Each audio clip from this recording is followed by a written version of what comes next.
பிரசங்கி அதிகாரம் 1.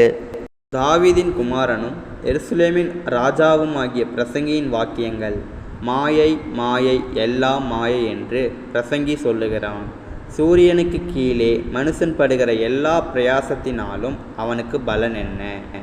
ஒரு சந்ததி போகிறது, மறு சந்ததி வருகிறது, பூமியோ என்றைக்கும் நிலைத்திருக்கிறது. சூரியன் உதிக்கிறது, சூரியன் அஸ்தமிக்கிறது, தான் உதித்த இடத்திற்கே அது திரும்பவும் தீவிரிக்கிறது.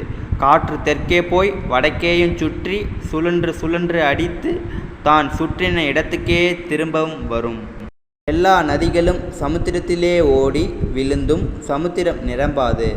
தாங்கள் உற்பத்தியான இடத்திற்கே நதிகள் மறுபடியும் திரும்பும். எல்லாம் வருத்தத்தினால் நிறைந்திருக்கிறது, அது மனுஷரால் சொல்லி முடியாது. காண்கிறதினால் கண் திருப்தியாகிறதில்லை, கேட்கிறதினால் செவி நிரப்பப்படுகிறதும் இல்லை. முன் இருந்ததே இனிமேலும் இருக்கும், முன் செய்யப்பட்டதே பின்னும் செய்யப்படும். சூரியனுக்கு கீழே நூதனமானது ஒன்றுமில்லை. இதை பார், இது நூதனம் என்று சொல்லப்படத்தக்க காரியம் ஒன்றுண்டோ? அது நமக்கு முன்னுள்ள பூர்வ காலங்களிலும் இருந்ததே.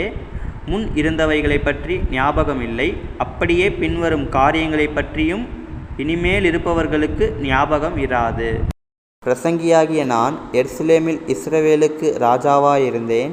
வானத்தின் கீழ் நடப்பதையெல்லாம் ஞானமாய் விசாரித்து ஆராய்ச்சி செய்கிறதற்கு என் மனதை பிரயோகம் பண்ணினேன்.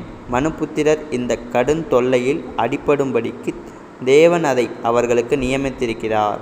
சூரியனுக்கு கீழே செய்யப்படுகிற காரியங்களை எல்லாம் கவனித்து பார்த்தேன். இதோ எல்லாம் மாயையும் மனதுக்கு சஞ்சலமுமாயிருக்கிறது. கோணலானதை நேராக்கக்கூடாது, குறைவானதை எண்ணி முடியாது. இதோ நான் பெரியவனாயிருந்து எனக்கு முன் எருசலேமில் இருந்த எல்லாரை பார்க்கிலும் ஞானமடைந்து தேறினேன். என் மனம் மிகுந்த ஞானத்தையும் அறிவையும் கண்டறிந்தது என்று நான் என் உள்ளத்திலே சொல்லிக்கொண்டேன். ஞானத்தை அறிகிறதற்கும் பைத்தியத்தையும் மதியீனத்தையும் அறிகிறதற்கும் நான் என் மனதை பிரயோகம் பண்ணினேன். இதுவும் மனதுக்கு சஞ்சலமாயிருக்கிறதென்று கண்டேன். அதிக ஞானத்திலே அதிக சலிப்புண்டு. அறிவு பெருத்தவன் நோவு பெருத்தவன்.